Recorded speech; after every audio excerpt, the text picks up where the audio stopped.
Classe de 4e, chapitre réciproque du théorème de Pythagore, correction de l'exercice numéro 23.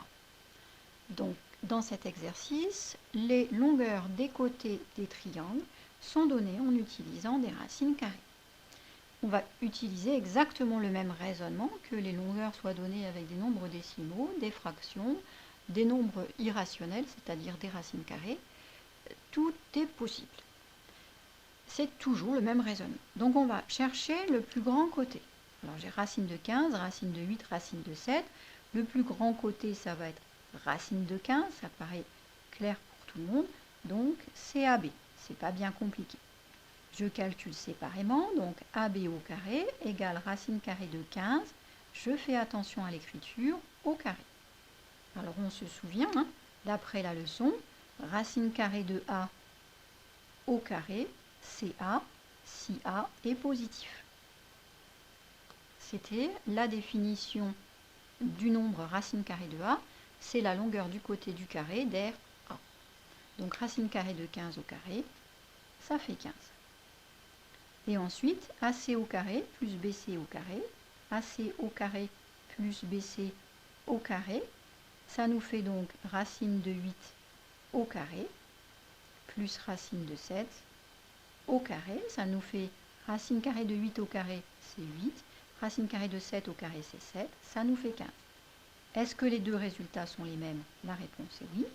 Donc comme AB au carré est égal à AC au carré plus BC au carré, alors l'égalité est vérifiée, l'égalité de Pythagore, pardon, est vérifiée, et le triangle ABC est rectangle, et je précise en d'hypoténuse AB ou bien rectangle en C.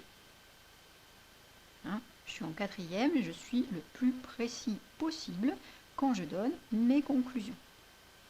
Donc voilà pour le triangle ABC. Je vous montre, parce que c'est quand même utile, comment on fait pour calculer par exemple racine de 15 au carré. Vous vous souvenez, la racine carrée c'est au-dessus du carré. Vous y voyez bien, j'espère. Je vais essayer d'enlever.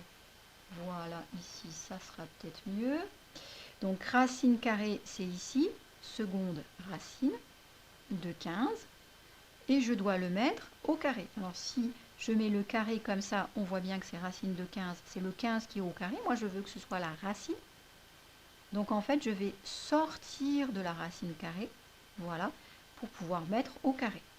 Là, on voit le petit carré est au même niveau que la barre de la racine carrée.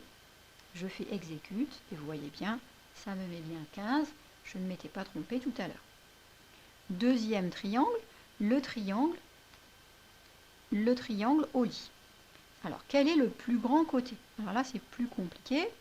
On a 2 racines de 5, 4 racines de 3, 2 racines de 17. Alors, entre 2 racines de 5 et 2 racines de 17, on se doute que c'est 2 racines de 17 le plus grand. Mais entre 4 racines de 3 et 2 racines de 17, eh bien, on ne sait pas. Alors, on va prendre sa calculatrice pour savoir. Et qu'est-ce qu'on va taper?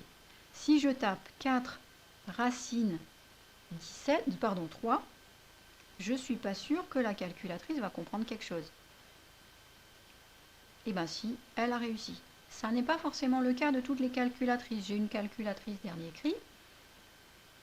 Si vous avez une calculatrice un tout petit peu plus ancienne, ce qu'il faut taper, c'est 4 multiplié par racine carrée de 3, et là on fait égal. Et en valeur décimale, ça fait 6,9 et quelque chose. Maintenant je regarde 2 racines de 17, donc 2 fois racine de 17, ça fait 8 quelque chose au lieu de presque 7, c'est donc 2 racines de 17 le plus grand. Donc le plus grand côté, c'est LI. Et je vais calculer séparément LI au carré, et puis ensuite OL au carré plus OI au carré. Et je vais le faire évidemment à la calculatrice. Donc LI au carré, ça me fait 2 racines de 17 au carré. Donc je vais mettre des parenthèses là, parce que sinon je ne m'en sors pas. Sinon je ne vais pas prendre le 2 au carré, enfin ça va pas fonctionner. Donc 2 fois racine carrée de 17, je ferme, alors j'ai mal fermé, je suis pas, voilà, là je sors de la racine carrée, je ferme la parenthèse, je mets au carré, j'exécute, ça me fait 68. Alors c'est vraiment important de faire comme ça, parce que vous allez voir, si j'écris que 2 fois racine de 17, et puis qu'ensuite je mets au carré, eh bien j'ai 34, la moitié, car le nombre 2 ici n'a pas été pris au carré. Or on veut bien la longueur LI, c'est-à-dire 2 racines de 17 au carré. Et là vraiment il faut faire attention à ce qui est écrit pour faire le calcul correctement. Celui-ci est faux, celui-ci est juste.